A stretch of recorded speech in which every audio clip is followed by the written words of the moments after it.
नमस्कार दोस्तों, मैं हूं परविंदर सैनी। दोस्तों, बिहार में भारतीय जनता पार्टी या यूं कहे कि एनडीए ने एक बड़ी और एक प्रचंड जीत जो है वो हासिल की है। शायद किसी ने इसकी कल्पना तक नहीं की थी कि इतनी बड़ी जीत जो है वो भारतीय जनता पार्टी को और एनडीए को मिलेगी। इसके अलावा बात करें तो हरियाणा को भी एक बड़ा तोहफा जो है वो जल्द ही मिलने वाला है। और इसी विषय को लेकर हमारे साथ भारतीय जनता पार्टी के झज्जर से जिला अध्यक्ष विकास वाल्मीकि जी हमारे साथ हैं। विकास जी, सबसे पहले आपका स्वागत है।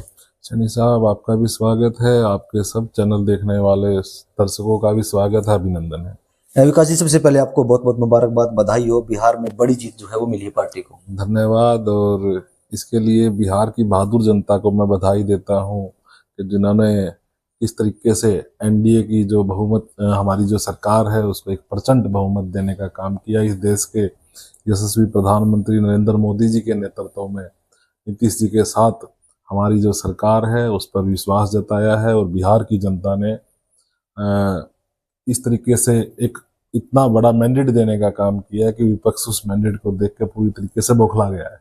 विकास जी, आज राष्ट्रीय प्रेस दिवस है, तो इसको लेकर आप क्या कहेंगे? सबसे पहले आप सब पत्रकार साथियों को राष्ट्रीय प्रेस दिवस की हार्दिक शुभकामनाएं मैं अपनी तरफ से देता हूं। झज्जर भारतीय जनता पार्टी जिला झज्जर की तरफ से भी सब पत्रकार मित्रों को मैं राष्ट्रीय प्रेस दिवस की शुभकामनाएं देता हूं जी।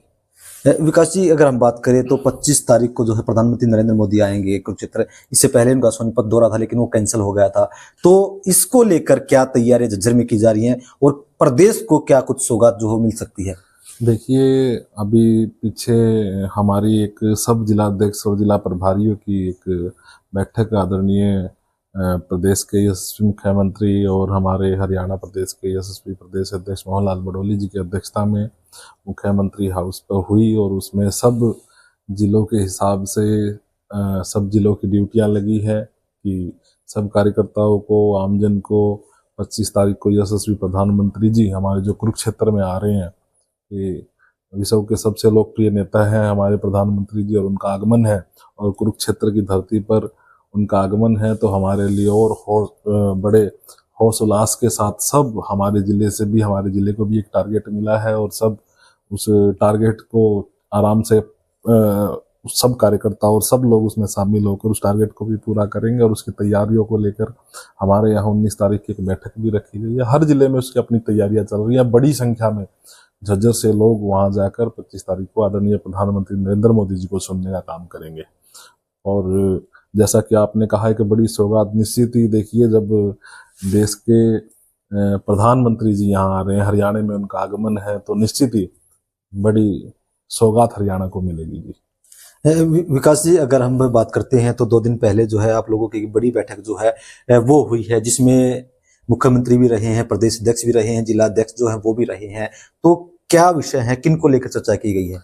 देखिए, पीछे जब भारतीय जनता पार्टी की बैठक हुई थी तो उस बैठक में ऐसा निर्णय लिया गया था कि मुख्यमंत्री जी सब जिला अध्यक्षों के साथ, जिला प्रभारियों के साथ महीने में एक दिन बैठेंगे और किस तरीके से संगठन का काम सुचारू रूप से चल रहा है उसका फीडबैक लेंगे। सरकार के काम कहाँ रुके हुए या उनमें कोई दिक्कत आ रही है तो सब जिला अध्यक्षों के साथ तालमेल करके संगठन और सरकार दोनों एक भूमिका में काम कर रहे हैं। और मुख्यमंत्री जी महीने में एक बार सब जिला अध्यक्षों के साथ, प्रभारियों के साथ बैठक करके उसमें जो समस्याएं आ रही हैं, जिस तरीके से भाई कोई भी दिक्कत है तो वो हम मुख्यमंत्री जी को अवगत कराते हैं और उसको तुरंत उस पर मुख्यमंत्री जी काम करते हुए और फीडबैक लिया जाता है कि भी पूरे पिछले संगठन के क्या काम थे और आगे आगामी समय में संगठन अपने झज्जर जिले में क्या कर रहा है। इस तरीके की योजनाएं उन बैठकों में होती है और हमारे को एक लक्ष्य मिलता है, उस लक्ष्य पे हम काम करते हैं। आज आप लोगों ने एक मीटिंग की है स्वदेशी को लेकर। पीछे भी कार्यक्रम चलाए गए थे पूरे प्रदेश भर में, या यूं कहेंगे देश भर में कार्यक्रम चलाए गए थे कि स्वदेशी को अपनाओ। तो क्या एजेंडा है और किस तरीके से ये कार्यक्रम आगे बढ़ रहे हैं? क्या उसका कोई असर दिख रहा है? देखिए, बिल्कुल निश्चित ही इस देश के यशस्वी प्रधानमंत्री जी ने जो सपना देखा है आत्मनिर्भर भारत, उसके तहत ही ये कार्यक्रम पूरे देश भर में चल रहे हैं और प्रदेश में चल रहे हैं और सब जिलों में, जिला हेडक्वार्टर्स पर चल रहे हैं और नीचे तक किस तरीके से इस देश में स्वदेशी की चीज़ों को बढ़ावा मिल सके, किस चीज़ से आत्मनिर्भर भारत, चाहे युवाओं की बात है, महिलाओं की बात। आज उसी कड़ी में आज हमारे यहाँ पर आत्मनिर्भर महिला सम्मेलन हुआ था जिसमें बड़ी संख्या में हमारी महिलाओं ने भाग लिया है और महिलाओं ने उस सब विषयों पे चर्चा की और उन सब विषयों को बारीकी से छूने का काम किया। किस तरीके से प्रधानमंत्री जी ने, हमारे यशस्वी मुख्यमंत्री जी ने महिलाओं के लिए पीछे भी दीनदयाल लाडो लक्ष्मी योजना, उसकी भी सराहना यहाँ महिलाओं ने की है और बड़ी संख्या में महिलाओं ने आज इस सम्मेलन में भाग लिया है। विकास जी, आपकी सरकार को जो तीसरा टर्म है तकरीबन 1 साल जो है बीत चुका है, लेकिन कांग्रेस पार्टी अब इस मुद्दे को हवा दे रही है कि हरियाणा प्रदेश में बड़ी संख्या में वोट चोरी हुई है और इसको लेकर हर रोज या यूं कहें कि एक जिला मुख्यालय पर प्रदर्शन कांग्रेस पार्टी की तरफ से किए जा रहे हैं। तमाम उनके जो बड़े नेता हैं वो भी शामिल हो रहे हैं। देखिए, मेरा मानना है कि इस देश की जो बहादुर जनता है उन सबको पता है कि विपक्ष के पास कोई मुद्दा नहीं बचा। विपक्ष का जो एक नैरेटिव जो विपक्ष सेट करना चाहता था, उस नैरेटिव को आप देखिए कि उन्होंने उस समय पे प्रेस कॉन्फ्रेंस की थी जिस समय में बिहार में मतदान था। उसके बाद बिहार में मतदान भी हुआ, लोगों ने वोट किया, एनडीए को बहुमत मिला। उससे ये साबित होता है कि इस देश की जनता राहुल गांधी जी को बिल्कुल भी सीरियस नहीं लेती और मुझे नहीं लगता कि कोई भी आदमी राहुल गांधी की बातों को सीरियस ले रहा है इस देश के अंदर। और फिर भी अगर उनके नेता उस मामले को कहीं ना कहीं उस एजेंडे को फैलाने में लगे हैं तो वो उनका कर्म है, उन्हें करता रहना चाहिए। लेकिन झूठ भी इस तरीके से परोसना चाहिए कि ताकि देखने वाले उस चीज को स्वीकार कर सके। हाँ, तो लोगों ने नकार दिया है उनको और बुरी तरीके से नकारा है। आपको पता है, उनको पहले ही पता था कि बिहार में उनकी ये हालात होने वाली है, इसलिए वो इस तरीके की अराजकता का माहौल पैदा कर रहे थे लोगों को बरगलाने का।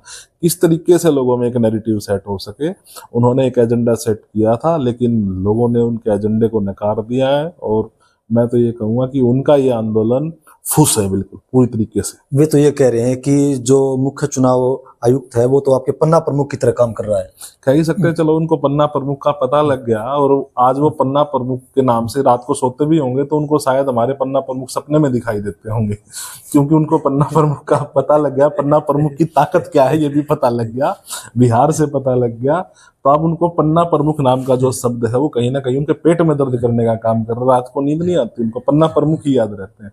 तो शायद अब वो, मैं तो ये कहूंगा कि उनको चिंतन करना चाहिए, उनके संगठन को चिंतन करना चाहिए और उनको प्रेरणा लेनी चाहिए कि किस तरीके से भारतीय जनता पार्टी के पन्ना प्रमुख लगातार दिन रात काम करके भारतीय जनता पार्टी की सरकार और संगठन के साथ मिलकर काम करते हैं, इसलिए भारतीय जनता पार्टी के वोट पड़ते हैं। कोई वोट चोरी का मामला नहीं है। सिर्फ और सिर्फ उनके पास जब कुछ नहीं बचता तो कभी वो ईवीएम को हैक होना बता देते हैं, कभी कहते हैं वोट चोरी होगी। उनके पास कोई मुद्दा ना बचा है, ना कोई उनके पास, वो एक झूठे नैरेटिव सेट करने का काम करते हैं। लोगों ने उनको नकार दिया है। अब उनको चिंतन करना चाहिए, अब उनको पीछे हट जाना चाहिए। कांग्रेस को एक अलग नेतृत्व की जरूरत है। अब तो उनके नेता भी कहीं ना कहीं सोचते होंगे ये साइड हो, या तो जब भी उनका किसी और दूसरे नेता का नंबर आए, वरना एक परिवार की पार्टी पहले भी कांग्रेस परिवारवाद के कारण चलती रही और आज भी कांग्रेस वहीं खड़ी है परिवारवाद में। मैं तो ये मानता हूं कि कांग्रेस पार्टी में नेताओं को मौका नहीं मिलता। मौका तो जब मिले जब उनके यहाँ परिवारवाद से निजात मिले। नेताओं को परिवारवाद से निजात नहीं मिल रही है। ऊपर देखेंगे परिवारवाद, नीचे देखेंगे परिवारवाद।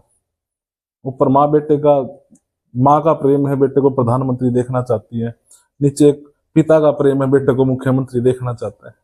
तो आप देखिए कि उनको पन्ना प्रमुख है, जो उनको एक ऐसा शब्द हो गया, रात को भी सपने में भी दिखाई देता हुआ उनको पन्ना प्रमुख। तो चलिए दोस्तों, कहीं ना कहीं कांग्रेस पार्टी जो है वो जरूर भारतीय जनता पार्टी जिस तरीके से कह रही है कि मुद्दों से जो है भटक रही है, उनके पास कोई मुद्दा नहीं बचा है, इसीलिए वो बिना वजह के जो मुद्दा है वोट चोरी का उसको हवा दे रही है। विकास जी, हमसे बातचीत करने के लिए आपका बहुत बहुत धन्यवाद। आपका भी बहुत बहुत धन्यवाद। सभी दर्शकों को नमस्कार, धन्यवाद।